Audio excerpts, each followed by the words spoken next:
노후의 일상을 평온하게 해주는 한 가지, 나이 들면 인생에 대해서 가장 먼저 깨닫는 것이 인생이란 사실 따지고 보면 하루하루가 쌓여서 인생이 된다라는 것이죠.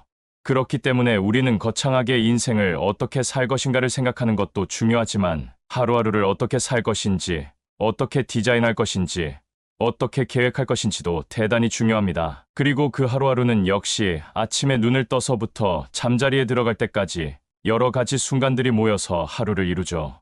그렇기 때문에 우리가 아침에 일어나서부터 잠잘 때까지 나타나는 여러 가지 일상을 어떻게 맞이하고, 어떻게 관리하고, 어떻게 질서 있게 만들 것이냐 하는 것은 대단히 중요합니다. 이것을 잘하면 결국은 하루를 끝마치고 침대에 누웠을 때 마음이 평온하고 행복하게 다음날을 맞이할 수 있게 됩니다. 그러면 그 하루를 잘 디자인하고 기획하고 맞이하면서 또 순간순간마다 어떤 일을 할 때마다 평온을 유지하는 그런 방법이 여러 가지가 있습니다. 루틴이라는 말이 있습니다. 습관이라는 의미를 가지고 있죠. 예를 들어 아침에 일어나서 늘 모닝 커피를 마시는 것이 나의 습관이라고 하면 그것이 규칙적이고 계속 지속된다면 그리고 그걸 통해서 마음의 평온을 얻는다면 그것이 루틴이죠. 단지 카페인 중독 때문에 커피를 마신다면 그건 루틴은 아닙니다. 그런데 하나의 의식으로서 절차로서 내 마음의 고요함과 평온을 유지하기 위해서 커피를 정해진 시간에 마신다면 그건 분명한 루틴입니다. 사실 루틴이나 징크스나 비슷한 것 같지만 좀 다릅니다. 징크스는 부정적인 자기 암시입니다. 이렇게 하니까 망하더라. 예컨대 시험날에 미역국을 먹으니까 점수가 안 좋게 나오더라 하면은 그것은 미신적인 믿음의 징크스라고 하죠. 반대로 루틴은 나는 어떠어떠한 것을 하면은 마음이 평온하더라. 마음의 질서가 잡히더라. 이런 긍정적인 자기 암시가 루틴입니다. 우리는 나름대로 가치가 있고 의미가 있는 이것을 이용해 볼 필요가 있습니다. 그런데 의외로 세계적으로 유명한 사람들, 세계적이 아니더라도 우리 주위의 유명인들 거의 대부분이라고 할 정도로 루틴을 가지고 있습니다. 우리나라 세계적인 선수 김연아 선수도 그런 루틴이 있죠. 김연아 선수는 빙판에 나가가지고 게임에 들어가기 전에 시계 방향의 반대 방향으로 한 바퀴 돌고 경기에 임하는 것이 그 나름의 루틴이라고 합니다. 그렇게 하면 마음이 다잡아지고 평온해지면서 이제 드디어 시작을 한다 하는 것을 알리는 것이죠. 그뿐 아니라 우리나라 국민들이 거의 다 알고 있는 서장훈 선수는 굉장히 깔끔하고 엄청나게 정리정돈하는 사람으로 소문나 있습니다. 그것조차 본인의 루틴이라는 거죠. 즉, 큰 전쟁을 앞두고, 큰 경기를 앞두고, 큰 대사를 앞두고 우리가 목욕 재개하는 그런 마음가짐으로 그분은 그렇게 깔끔하게 정리정돈을 해야만이 마음의 평온을 갖는다는 것입니다. 그래서 이 루틴을 우리가 잘 활용하면 오늘날과 같은 이 험난한 시대를 살아가는데 아주 요긴할 수 있습니다. 요즘 하루는 너무나도 불안합니다. 여기저기 뉴스에는 온갖 극악무도한 사건들로 가득 채워져 있죠. 이렇게 늘 불안하고 짜증나고 분노하고 정말 마음이 흔들리는 이때 나름대로의 마음의 평온을 갖는 것은 매우 중요합니다. 그것뿐만 아니라 일반 직장인들도 허겁지겁 그냥 엘리베이터를 탈 때부터 그냥 1분 1초를 다툽니다. 어쩌다가 엘리베이터 한번 놓치면은 지각하는 경우도 많죠. 지하철을 타고 버스를 타고 그리고 직장에 도착해서 허겁지겁 일을 하다 보면 하루를 망칩니다. 그렇기 때문에 아침에 일어나서부터 마음의 질서를 잡는 나름의 루틴을 가지고 평온한 가운데 질서 있게, 순서 있게 하루를 생활하는 것은 매우 중요합니다. 그렇다면 루틴은 어떻게 짤 수 있을까에 대해서 나눠보고자 합니다. 우선 루틴은 시간을 기반으로 짤 수 있습니다.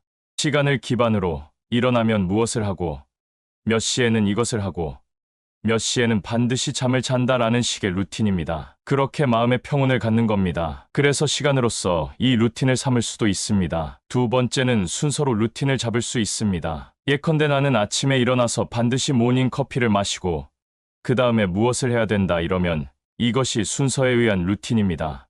꼭 아침뿐만이 아니라 예를 들어 점심 식사를 한 이후에 5분 정도 반드시 명상을 해야만이 오후에 마음의 평온을 찾는다 하면 그것도 순서에 따른 루틴입니다.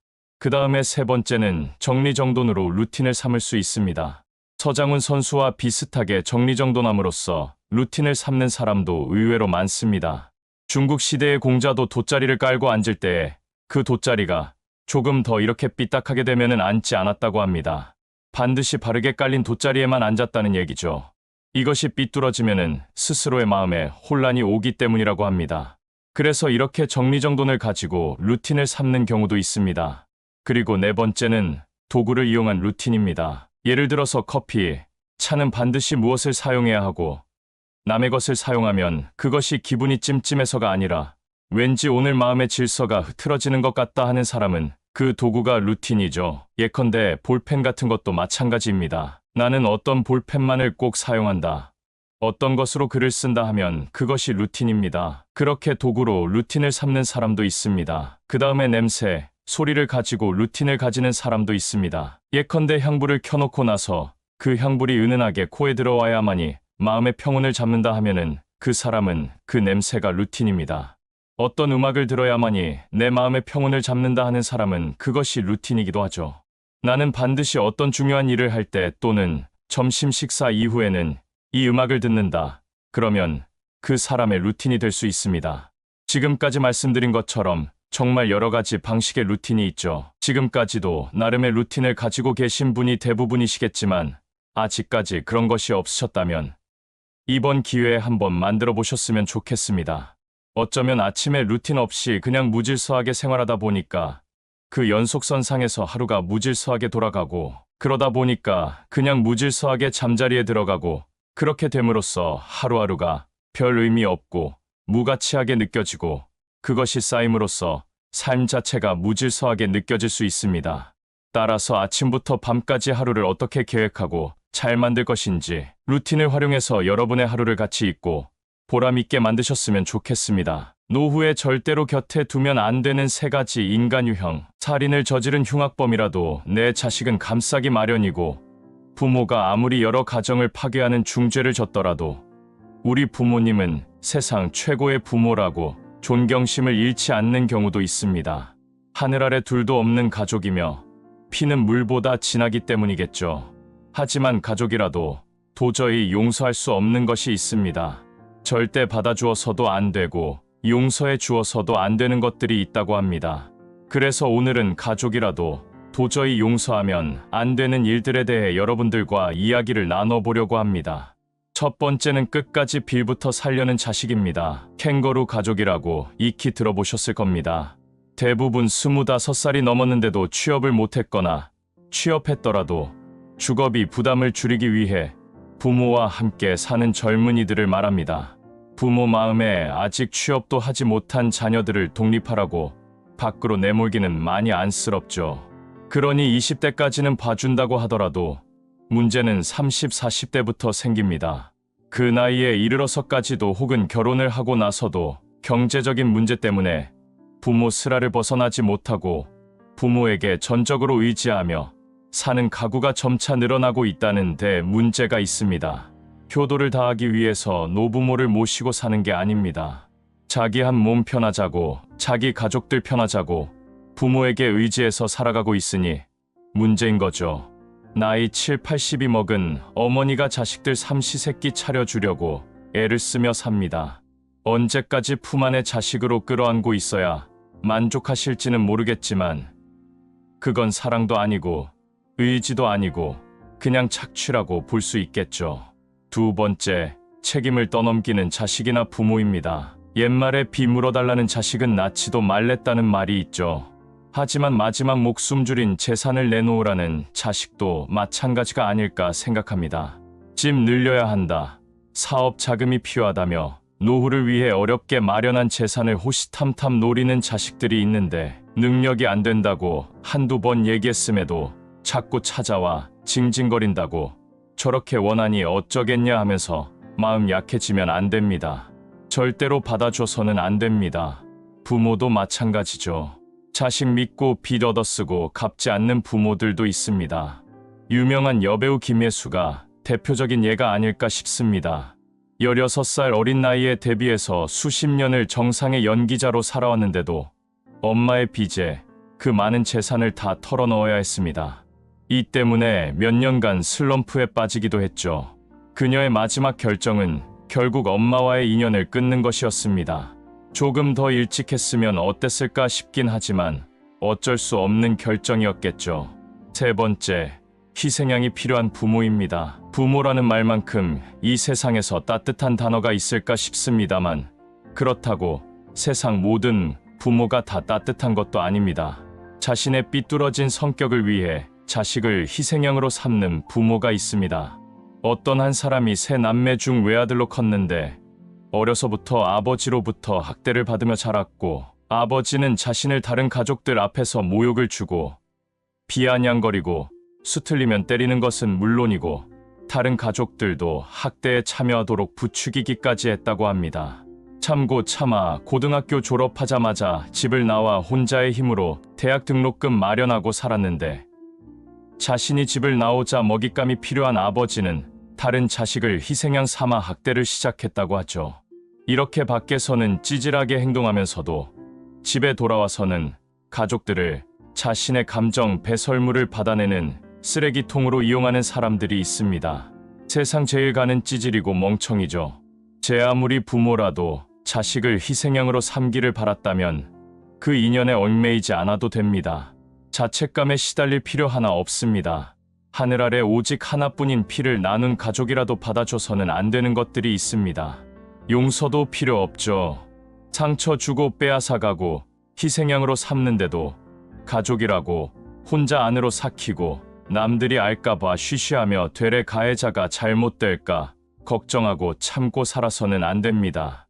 상대가 그렇게 나올 때는 이미 천륜이고 뭐고 이용하려고 드는 거니까 안타깝지만 보다 냉정하게 대응하는 것이 현명한 자세일 겁니다. 그렇게라도 해야 자신을 보호할 수 있겠죠. 끝까지 빌부터 살려는 자식, 책임을 떠넘기는 부모나 자식, 자식을 희생양 삼아 온갖 폭행을 저지르는 부모와는 용서도 필요 없고 받아줘서도 안 됩니다. 영상을 보신 모든 분들이 가족이라는 인연에 얽매여 자신을 죽이며 살아가지 않기를 진심으로 바라겠습니다. 외로운 노후를 보내는 사람들이 하는 4가지 걱정. 가족 구성원이 혼자인 1인 가구가 전체 가구 수의 3분의 1을 차지하고 있고 1인 가구 수는 점점 더 늘어날 것이라는 전망이 있습니다. 편의점도 그렇고 마트에서도 혼자 사는 분들을 위한 많은 제품들을 볼 수 있죠. 혼자 사는 분들은 편의점을 자주 이용하게 되니까 편세권이라는 말까지 생겨났습니다. 집을 구할 때 자주 이용하는 편의점과 가까워야 생활이 편하니까 역세권이란 말처럼 편세권이라는 말이 생겨난 겁니다.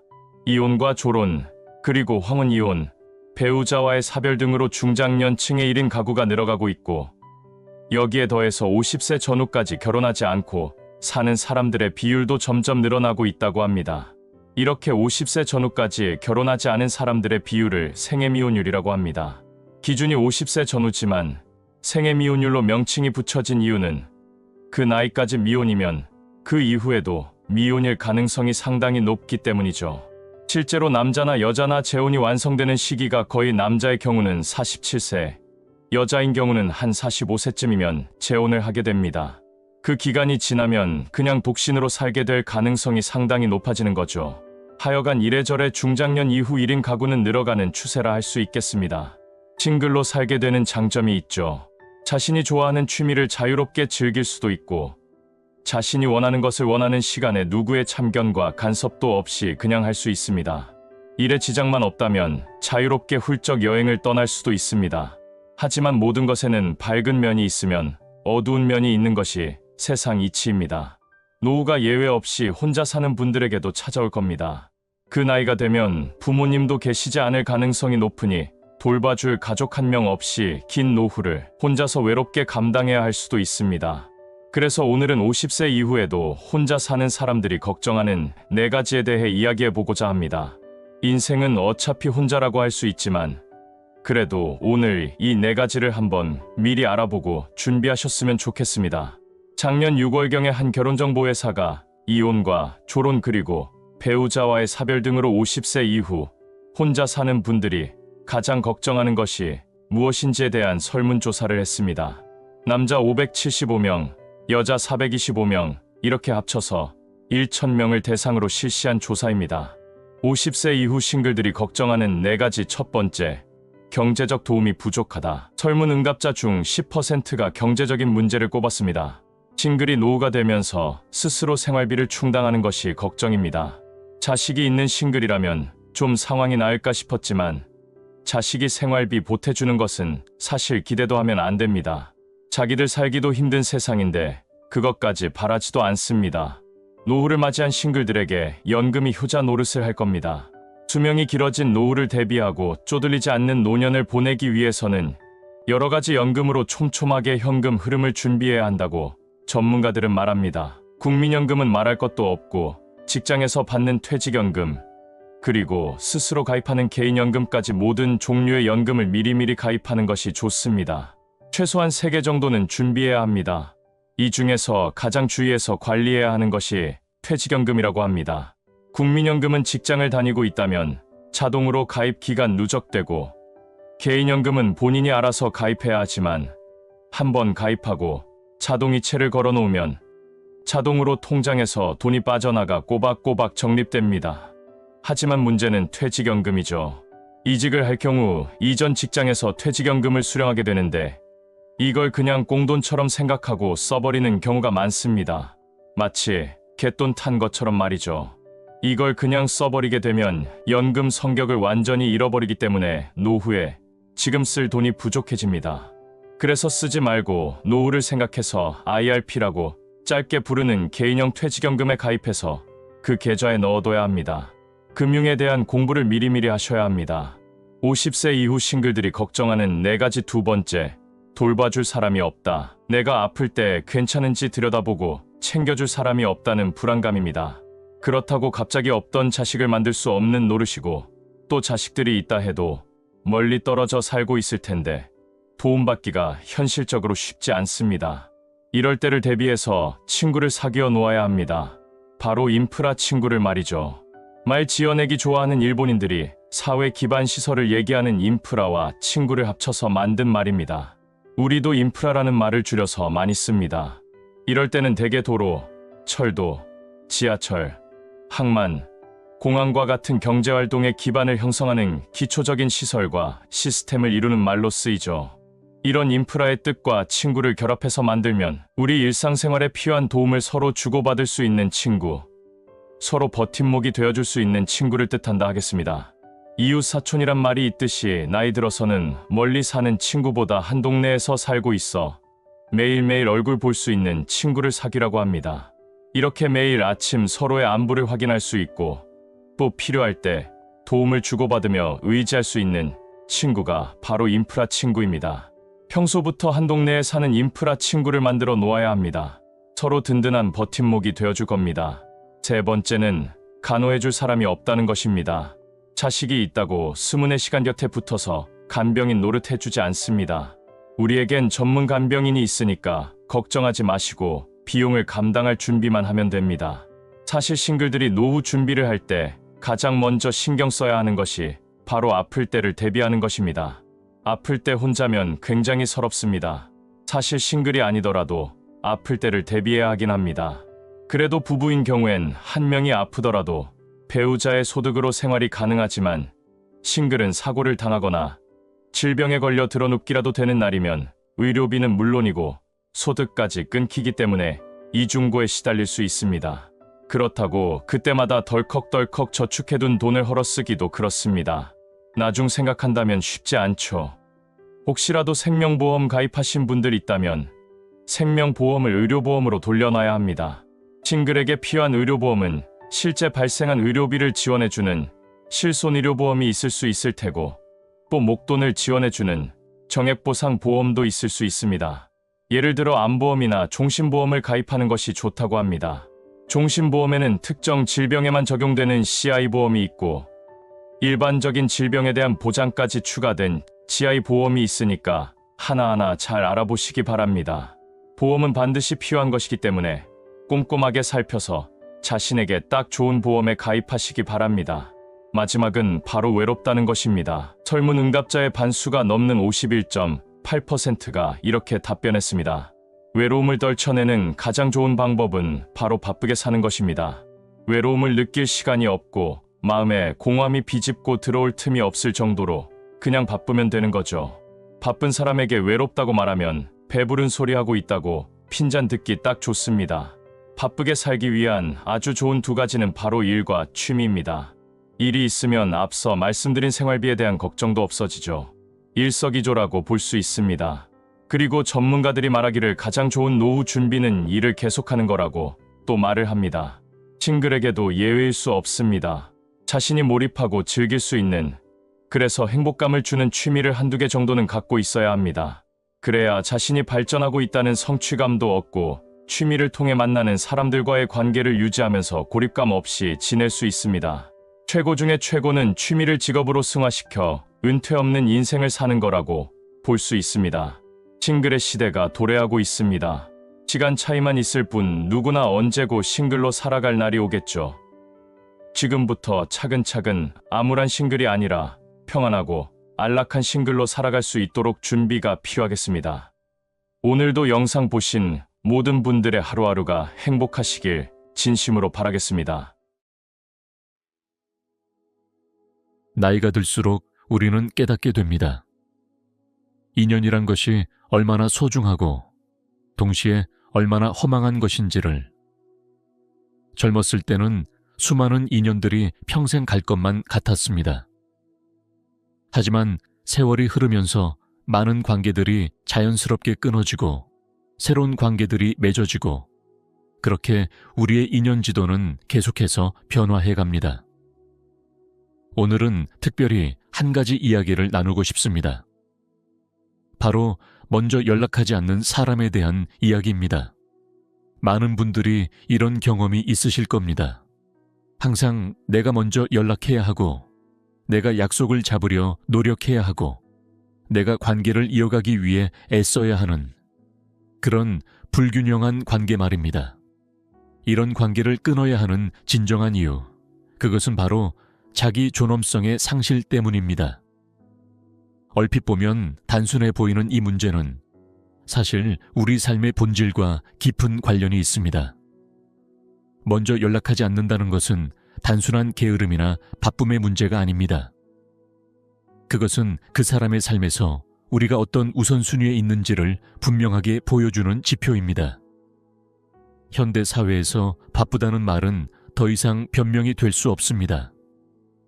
모두가 스마트폰을 들고 다니는 시대에 짧은 메시지 하나 보내는 것은 단 1분도 걸리지 않기 때문입니다. 누군가가 우리에게 먼저 연락하지 않는다는 것은 그 사람의 마음속에서 우리가 잊혀도 되는 존재라는 것을 의미합니다. 식사 시간이 되면 자연스럽게 배고픔을 느끼고 목이 마르면 자연스럽게 물을 찾듯이 진정으로 누군가를 소중히 여긴다면 그 사람이 자연스럽게 떠올라야 합니다. 이런 불균형한 관계를 계속 유지하다 보면 우리의 자존감은 서서히 무너지기 시작합니다. 처음에는 내가 더 너그러운 사람이 되자라고 생각합니다. 상대방의 입장을 이해하려 노력하고 그들의 바쁜 일정을 배려하려 합니다. 하지만 시간이 지날수록 우리 마음 깊숙한 곳에서는 자신을 부정하는 목소리가 자라나기 시작합니다. 내가 매력이 없어서일까? 내가 부족한 사람이라서일까? 내가 귀찮은 존재일까? 이런 의문들이 마음을 갉아먹기 시작합니다. 겉으로는 아무렇지 않은 척 하면서도 속으로는 끊임없이 자신을 의심하고 평가절하하게 됩니다. 더 무서운 것은 이런 패턴이 다른 인간관계에도 영향을 미친다는 점입니다. 한 사람과의 불균형한 관계를 받아들이다 보면 점차 다른 관계에서도 이런 불균형을 당연하게 여기게 됩니다. 마치 독이 퍼지듯이 우리의 모든 인간관계가 왜곡되기 시작하는 것입니다. 이런 관계는 우리의 시간과 에너지도 끊임없이 소모시킵니다. 상대방의 연락을 기다리는 시간, 언제 연락이 올지 휴대폰을 수시로 확인하는 순간들, 연락이 없을 때 느끼는 허탈감. 이 모든 것들이 우리의 소중한 시간과 감정을 낭비하게 만듭니다. 특히 나이가 들수록 이런 관계의 폐해는 더욱 커집니다. 젊었을 때는 수많은 인연들이 있었기에 한두 사람과의 불균형한 관계가 큰 상처가 되지 않았을 수 있습니다. 하지만 나이가 들면서 관계의 숫자는 줄어들고 각각의 관계가 우리 삶에 미치는 영향은 더욱 커지게 됩니다. 이런 관계는 마치 물이 새는 양동이와 같습니다. 아무리 많은 물을 부어도, 즉 아무리 많은 노력을 기울여도 결국에는 비어버리고 맙니다. 우리가 쏟는 관심과 애정, 시간과 에너지가 모두 한쪽으로만 흘러가버리는 것입니다. 더구나 이런 불균형한 관계는 우리의 다른 소중한 인연들을 만날 기회조차 빼앗아갑니다. 한 사람을 기다리고 그 사람과의 관계를 이어가기 위해 노력하는 동안 우리 주변에 있는 진정으로 소중한 인연들을 놓치게 되는 것입니다. 특히 나이가 들수록 우리에게 필요한 것은 양이 아닌 진리 관계입니다. 수많은 지인보다는 한 명의 진정한 벗이 더 소중합니다. 형식적인 만남을 이어가느라 에너지를 낭비하는 대신 진정으로 서로를 생각하는 사람들과의 관계에 시간과 마음을 투자하는 것이 현명합니다. 진정한 관계란 마치 거울과도 같습니다. 서로를 비추면서 각자의 모습을 더 선명하게 볼 수 있게 해주는 것. 하지만 먼저 연락하지 않는 사람과의 관계는 흐린 거울과 같습니다. 그 속에서 우리는 자신의 모습을 점점 더 왜곡되게 보게 됩니다. 더구나 우리에게 주어진 시간은 한정되어 있습니다. 젊었을 때는 시간이 무한한 것처럼 느껴졌지만 나이가 들수록 우리는 깨닫습니다. 하루하루가 얼마나 소중한지, 그리고 그 시간을 누구와 함께 보내느냐가 얼마나 중요한지를. 자신을 소중히 여기지 않는 사람에게 우리의 소중한 시간을 투자할 필요가 없습니다. 그것은 낭비가 아닌 손실입니다. 마치 모래 위에 집을 짓는 것처럼 아무리 공을 들여도 결코 단단한 관계를 만들 수 없기 때문입니다. 오히려 이런 관계를 정리하는 것은 우리 자신을 향한 가장 큰 선물이 될 수 있습니다. 그것은 단순한 관계의 단절이 아닌 자신의 가치를 인정하고 존중하는 행위입니다. 우리가 스스로를 얼마나 소중하게 여기는지를 보여주는 증거이자 더 나은 관계를 향한 첫걸음인 것입니다. 이런 관계가 우리의 정신 건강에 미치는 영향은 생각보다 훨씬 깊고 심각합니다. 마치 방치된 정원에 잡초가 자라나듯 우리의 마음속에도 부정적인 생각들이 자라나기 시작합니다. 특히 밤 시간이 가장 위험합니다. 하루의 일과가 끝나고 홀로 있는 시간, 문득 떠오르는 생각들이 우리를 괴롭히기 시작합니다. 왜 나한테는 연락하지 않을까? 내가 무슨 잘못을 했나? 나는 정말 이렇게 무가치한 사람인가? 이런 생각들이 끝없이 이어지면서 불면증으로 이어지기도 합니다. 이런 생각들은 마치 독버섯처럼 우리의 다른 영역까지 침범하기 시작합니다. 직장에서의 자신감도 떨어지고 다른 인간관계에서도 위축되며 심지어는 일상적인 결정을 내리는데도 자신을 신뢰하지 못하게 됩니다. 그리고 이것은 단순히 심리적인 문제로 끝나지 않습니다. 지속적인 스트레스와 불안은 우리의 신체 건강에도 영향을 미칩니다. 면역력이 떨어지고 소화가 잘 되지 않으며 만성적인 피로감에 시달리게 됩니다. 하지만 이런 불균형한 관계를 끊어내는 순간 놀라운 변화가 시작됩니다. 처음에는 허전함이 찾아올 수 있습니다. 마치 오래 신었던 불편한 신발을 벗었을 때처럼 어색하고 낯선 느낌이 듭니다. 그러나 시간이 지날수록 우리는 점점 더 선명해지는 자신의 모습을 발견하게 됩니다. 더 이상 누군가의 연락을 기다리며 하루를 낭비하지 않게 되고 스스로의 가치를 타인의 반응에 맞추어 판단하지 않게 됩니다. 특히 아침 시간이 달라집니다. 더 이상 휴대폰을 확인하는 것으로 하루를 시작하지 않아도 됩니다. 대신 창밖의 날씨를 바라보며 오늘 하고 싶은 일들을 계획하고 진정으로 나를 위한 시간을 가질 수 있게 됩니다. 우리의 에너지 수준도 놀랍게 변화합니다. 더 이상 누군가를 기다리고 실망하고 애태우는 데 감정을 소비하지 않아도 되기 때문입니다. 이렇게 절약된 에너지는 우리 자신을 위한 투자로 이어질 수 있습니다. 그동안 미뤄두었던 취미 생활을 시작할 수도 있고, 새로운 배움에 도전할 수도 있으며, 운동을 시작할 수도 있습니다. 한 사람을 기다리느라 놓쳐왔던 수많은 기회들이 이제는 우리의 것이 될 수 있는 것입니다. 더 놀라운 것은 관계를 바라보는 우리의 시각이 완전히 달라진다는 점입니다. 이제는 단순히 관계가 있다, 없다의 차원을 넘어서 그 관계의 질을 볼 수 있게 됩니다. 마치 와인 감정가가 와인의 깊은 맛을 느끼듯 우리도 관계의 진정한 가치를 판단할 수 있게 되는 것입니다. 특히 나이가 들수록 이런 안목은 더욱 중요해집니다. 젊었을 때는 많은 인연을 만나고 헤어지는 것이 자연스러웠지만 이제는 한 번의 만남이 우리 인생에 더 큰 영향을 미치게 됩니다. 그만큼 관계의 선택이 더욱 신중해져야 하는 것입니다. 진정한 관계란 마치 오래된 나무와 같습니다. 겉으로 보이는 화려함보다는 깊이 뿌리내린 신뢰가 중요하고, 시간이 지날수록 더욱 단단해지며 서로에게 그늘이 되어주는 그런 관계입니다. 이런 관계는 결코 일방적일 수 없습니다. 한쪽이 계속해서 물을 주고 가꾸어야 하는 화분이 아니라 서로가 서로에게 자양분이 되어주는 건강한 숲과 같은 것입니다. 그리고 이런 숲을 만들기 위해서는 때로는 과감한 가지치기도 필요합니다. 나이가 들수록 우리에게는 더욱 특별한 능력이 생깁니다. 바로 시간의 가치를 진정으로 이해하는 능력입니다.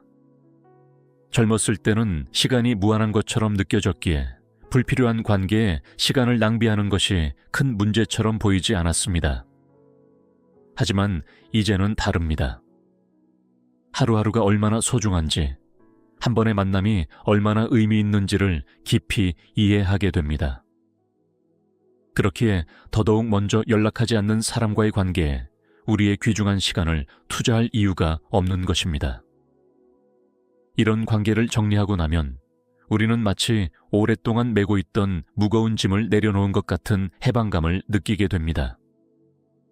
그동안 얼마나 많은 에너지를 불필요한 기다림과 실망, 자책에 써왔는지를 비로소 깨닫게 되는 것입니다.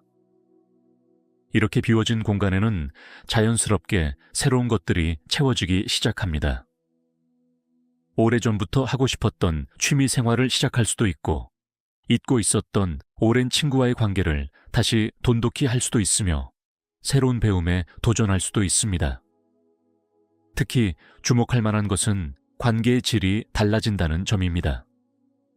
더 이상 형식적이거나 의무적인 만남이 아닌 진정으로 서로를 생각하고 이해하는 관계를 만들 수 있게 됩니다. 이는 마치 밭에서 잡초를 제거하고 나면 건강한 작물이 더 잘 자랄 수 있는 것과 같은 이치입니다. 진정한 인연이란 무엇일까요? 그것은 결코 우리가 애써서 만들어내거나 강요할 수 있는 것이 아닙니다. 마치 정원의 꽃과 같아서 우리가 할 수 있는 것은 적절한 환경을 만들어주고 기다리는 것뿐입니다. 그리고 그 첫 번째 단계는 바로 우리 자신을 소중히 여기는 것입니다. 스스로를 충분히 존중하지 못하는 사람에게 진정한 관계는 찾아오지 않습니다. 마치 흔들리는 나무에 새가 깃들지 않는 것처럼 자신의 가치를 확신하지 못하는 사람에게 건강한 관계는 머물지 않습니다. 우리의 남은 시간은 너무나 소중합니다. 더 이상 누군가의 연락을 기다리며 하루하루를 낭비할 필요가 없습니다. 대신 우리는 그 시간을 진정으로 의미 있는 일에 쓸 수 있습니다. 새로운 취미를 배우거나 오래된 꿈을 이루거나 진정한 친구를 만나는 일에 말입니다. 나이가 들수록 우리에게 필요한 것은 관계의 양이 아닌 질입니다. 수백 개의 연락처보다 단 한 명의 진정한 벗이 더 소중합니다. 수많은 모임보다 한 번의 진심 어린 대화가 더 가치 있습니다. 그리고 그런 관계는 결코 일방적일 수 없습니다. 먼저 연락하지 않는 사람과 관계를 끊는다는 것은 결코 패배가 아닙니다. 오히려 그것은 승리입니다. 우리 자신을 향한, 우리의 가치를 향한, 그리고 더 나은 미래를 향한 승리인 것입니다. 우리는 모두 그 순간을 두려워합니다. 더 이상 스스로를 완벽하게 돌볼 수 없게 되었을 때 어떻게 해야 할지 고민하게 되는 그 순간 말입니다. 많은 분들이 요양원을 떠올립니다. 깨끗한 시설, 전문 의료진, 24시간 돌봄. 겉으로 보기에는 이보다 더 좋은 선택이 없어 보입니다. 하지만 오늘은 요양원이라는 곳이 우리의 영혼을 어떻게 서서히 갉아먹는지, 그리고 왜 그곳은 절대로 선택해서는 안 되는지 깊이 있게 말씀드리고자 합니다. 먼저 식사의 문제부터 이야기해 보겠습니다. 우리에게 식사는 단순히 배를 채우는 것 이상의 의미가 있습니다. 아침에 따뜻한 된장국 한 그릇을 먹으며 하루를 시작하고, 저녁에는 식구들이 돌아오기를 기다리며 밥을 준비하는 그 시간들. 그것은 우리 삶의 중심이자 의미였습니다. 하지만 요양원에서의 식사는 완전히 다릅니다. 정해진 시간에, 정해진 양에, 정해진 음식이 제공됩니다. 입맛이 없어도 그때 먹어야 하고, 조금 더 먹고 싶어도 그만큼만 먹어야 합니다. 때로는 식욕이 있어도 기다려야 하고, 때로는 식욕이 없어도 억지로 먹어야 합니다. 더 큰 문제는 음식의 온도입니다. 대량 조리로 인해 뜨거워야 할 음식은 미지근하고, 차가워야 할 음식은 미온해집니다.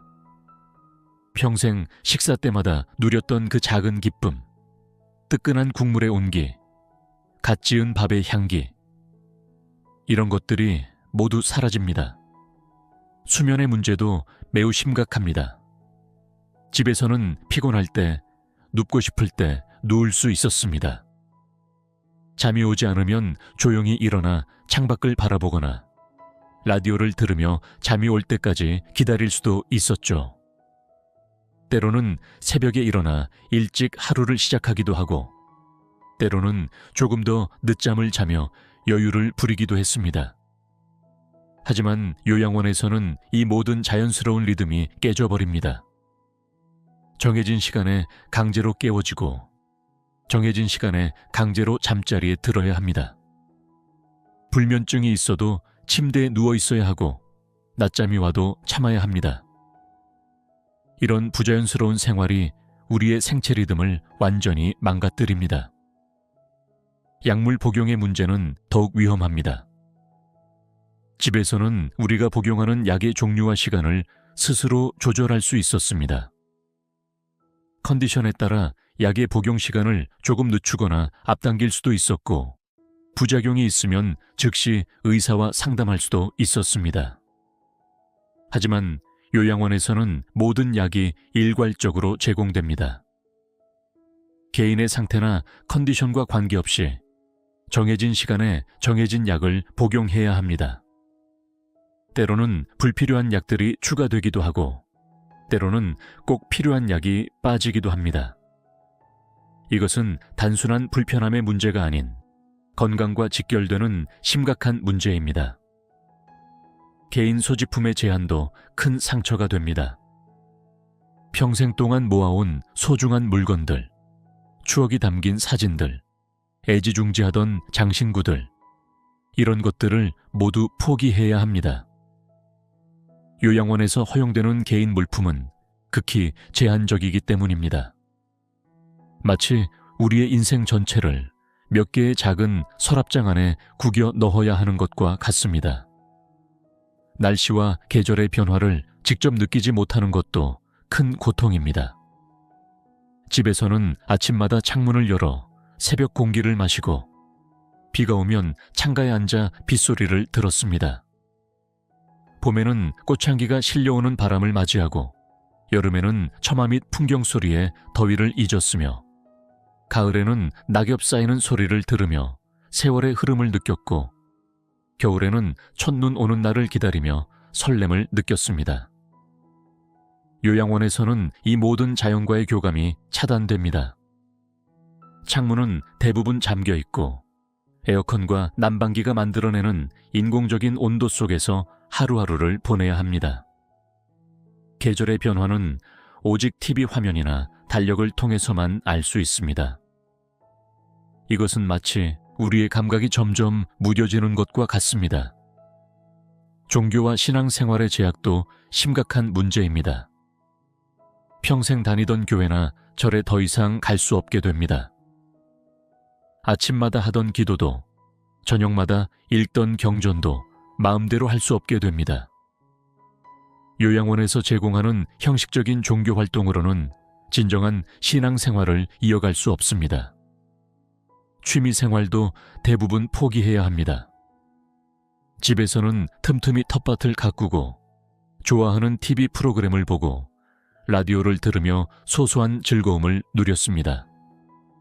때로는 뜨개질을 하거나 책을 읽으며 여유로운 시간을 보내기도 했습니다. 하지만 요양원에서는 이런 개인적인 취미 활동이 거의 불가능합니다. 대신 단체로 하는 프로그램에 참여해야 합니다. 흥미도 없고 재미도 없는 활동들을 그저 시간을 보내기 위해 해야 하는 것입니다. 이것은 마치 우리의 개성과 취향을 완전히 무시하는 것과 같습니다. 경제적 자율성을 잃는 것도 큰 상처가 됩니다. 평생 동안 우리는 스스로의 지갑을 관리하며 살아왔습니다. 조금이라도 있는 돈으로 손주들에게 과자도 사주고 이웃과 차 한잔 하면서 다과도 나누고 절약해서 모아둔 돈으로 가끔 손주들에게 용돈도 주었습니다. 하지만 요양원에 들어가면 이 모든 경제적 자유가 사라집니다. 현금을 소지하는 것이 제한되고 모든 지출은 가족들의 동의를 받아야 합니다. 작은 과자 하나를 사는 것도 친구에게 커피 한 잔을 대접하는 것도 자유롭지 않습니다. 이것은 마치 우리의 자존심을 앗아가는 것과 같습니다. 반려동물과의 이별도 가슴 아픈 현실입니다. 많은 노인들이 반려동물과 함께 살며 외로움을 달래고 있습니다. 그 작은 생명체들은 단순한 애완동물이 아닌 가족이자 삶의 이유가 되어주었습니다. 아침에 눈을 뜨면 제일 먼저 찾아와 방해는 그들의 존재가 하루를 시작할 힘이 되어주었습니다. 하지만 요양원에서는 이런 소중한 가족과 함께할 수 없습니다. 어쩌면 평생을 함께하겠다고 약속했던 그 생명체들과 강제로 이별해야 하는 것입니다. 이것은 단순한 이별의 아픔을 넘어 책임감 있는 보호자로서의 역할도 포기해야 하는 이중의 고통입니다. 이웃과의 관계도 완전히 단절됩니다. 수십 년간 한 동네에서 정을 나누며 살아온 이웃들과의 소중한 관계가 하루아침에 끊어집니다. 아침마다 마주치던 산책 친구들, 시장에서 반갑게 인사를 나누던 가게 주인들, 명절이면 음식을 나누며 정을 쌓아온 이웃들, 이 모든 관계가 한순간에 사라져버립니다. 그렇다면 대안은 없는 것일까요? 다행히도 답은 있습니다. 바로 가정에서의 돌봄입니다. 물론 쉬운 선택은 아닙니다. 가족들의 희생과 노력이 필요하고 경제적인 부담도 클 것입니다. 하지만 이것은 단순한 편의성의 문제가 아닙니다. 우리 인생의 마지막 장을 어떻게 써내려갈 것인가에 대한 문제입니다. 제가 요양 서비스를 활용하면 전문적인 케어와 가정에서의 돌봄을 동시에 실현할 수 있습니다. 하루 중 필요한 시간에 요양보호사가 방문하여 전문적인 케어를 제공하고 나머지 시간은 가족들과 함께 보낼 수 있습니다. 가정에서의 돌봄은 오히려 가족 관계를 더욱 깊게 만들 수 있습니다. 힘들고 어려운 순간들을 함께 견디며 서로에 대한 이해가 깊어지고 더 강한 유대감이 형성됩니다. 이것은 돈으로 환산할 수 없는 가치입니다. 특히 중요한 것은 일상의 자유입니다. 집에서는 자신만의 공간과 시간을 가질 수 있습니다. 자신이 좋아하는 음식을 먹고 취미 생활을 하며 이웃들과 교류하고 반려동물과 함께 지낼 수 있습니다. 이런 작은 자유들이 모여 우리의 삶을 의미 있게 만듭니다. 무엇보다 가정에서는 우리의 정체성과 존엄성을 지킬 수 있습니다. 오래 살아온 집의 모든 공간에는 우리의 기억과 역사가 담겨 있습니다. 이 익숙한 환경 속에서 우리는 여전히 나로서 존재할 수 있습니다.